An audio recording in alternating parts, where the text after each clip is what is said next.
નમસ્કાર ખેડૂત મિત્રો, મારું નામ છે અલ્કેશ પટેલ અને આપણી યુટ્યુબ ચેનલ છે ખેતીની વાત મારું ગુજરાત. મિત્રો, આપણી દુકાનનું નામ છે Hindustan agro seeds Kalavad, proper Kalavad, તાલુકો કાલાવડ, જિલ્લો જામનગર. મિત્રો, તો આજે આપણે વાત કરવાની છે મગફળીના પાકની અંદર જે ડોડવા, પોપટા ડોડવાની અંદર જે સડો બેસવાની અત્યારે શરૂઆત ઘણી જગ્યાએ થઈ ચૂકી છે.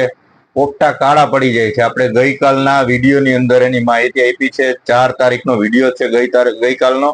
આજે છે તારીખ 5/9/2024. મિત્રો, તો હવે આવી પરિસ્થિતિ થતી હોય તો એની અંદર શું કરવું? જેને વહેલી પાકતી જાત જે વાવી છે, 24 નંબર છે, 38 નંબર છે, 39 નંબર છે, રોહિણી છે, આવી બધી ટૂંકી મુદતની જે મગફળી વાવી છે એને તો લગભગ જે આગોતરા વાવેતર કર્યા છે એને તો નીકળવાનો સમય આવી ગયો છે. એટલે એમાં કોઈ વસ્તુ વાપરવાની જરૂર નથી. 8 કે 10 દિવસથી વધીને 15 દિવસમાં નીકળે એમ હોય તો અત્યારે બીજું કોઈ એમાં ખર્ચો કરવાની જરૂર નથી.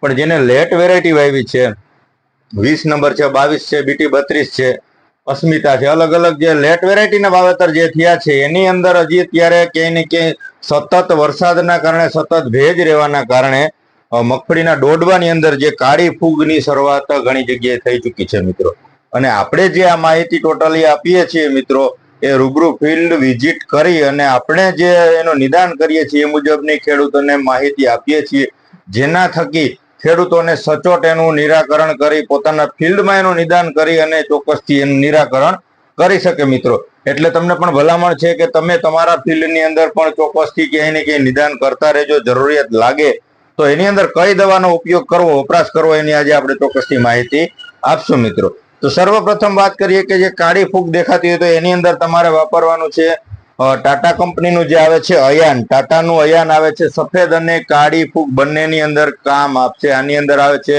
ક્રેસોક્સી મિથાઇલ આવે છે 40% અને હેક્ઝાકોનાઝોલ આવે છે 8%. બે ટેકનિકલ આવે છે. સફેદ અને કાળી ફૂગ બંને ફૂગમાં રિઝલ્ટ ટાટાનું અયાન છે, સારા રિઝલ્ટ છે. એક પંપની અંદર 15 ml નો ડોઝ છે. મિત્રો, હવે બીજી વાત કરીએ તો આપણે આની અંદર વાપરી શકીએ છીએ પ્રાયોક્ઝોલ BSF નો. આ પણ કાળી ફૂગમાં રિઝલ્ટ આના પણ સારા આવશે. એક પંપની અંદર છે. ડોઝ આનો છે 12 ml. આ પણ તમે ચોક્કસથી વાપરી શકો છો.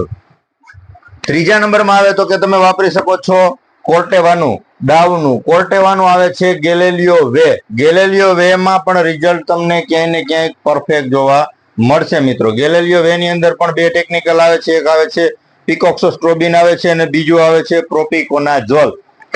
આ બંને ટેકનિકલ સફેદ ફૂગ અને કાળી ફૂગમાં સારા રિઝલ્ટ, સારા નિયંત્રણ આપી શકે છે. તો તમે આનો પણ ક્યાંય ને ક્યાંય ઉપયોગ કરી શકો છો. પંપે આનું પ્રમાણ છે 30 થી લગાડી અને 35 ml સુધીનો ડોઝ છે. મિત્રો, પણ તો પણ આ પણ તમે ચોક્કસથી ક્યાંય ને ક્યાંય વાપરી શકો છો. ચોથી વસ્તુની જો વાત કરીએ આપણે તો સિજન્ટાનો આવે છે મિરાવિસ ડીઓ. આની આપણે ભલામણ કરતા જોઈએ છીએ. આની અંદર પણ સફેદ અને કાળી બંને ફૂગમાં રિઝલ્ટ ખૂબ સારા મળે છે. આના રિઝલ્ટ આપણે લીધા પણ છે. તમે ચોક્કસથી વાપરી શકો છો. પંપે આનું પ્રમાણ પણ પંપે 12 ml નો ડોઝ છે.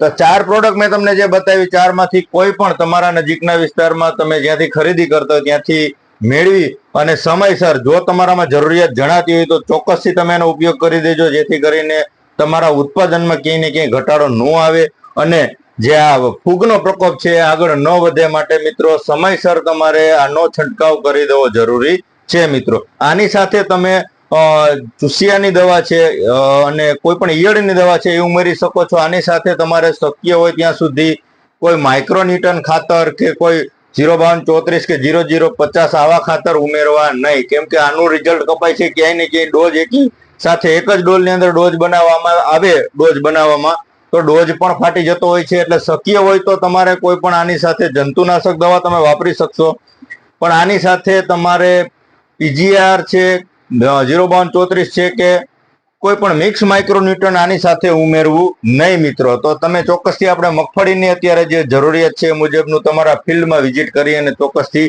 એનું નિરાકરણ લાવજો. મિત્રો, આગળનો વિડીયો આપણે કપાસના પાકનો બનાવવાનો છે, ડુંગળીનો વિડીયો બનાવવાનો છે, પણ વરસાદી વાતાવરણ છે, વરસાદના રાઉન્ડ ચાલુ છે એટલે ફિલ્ડ વિઝિટમાં જઈ શકાય એવું નહોતું આજે. નહીતર આજે આપણે ડુંગળીનો વિડીયો બનાવવાનો છે રૂબરૂ ફિલ કરીને.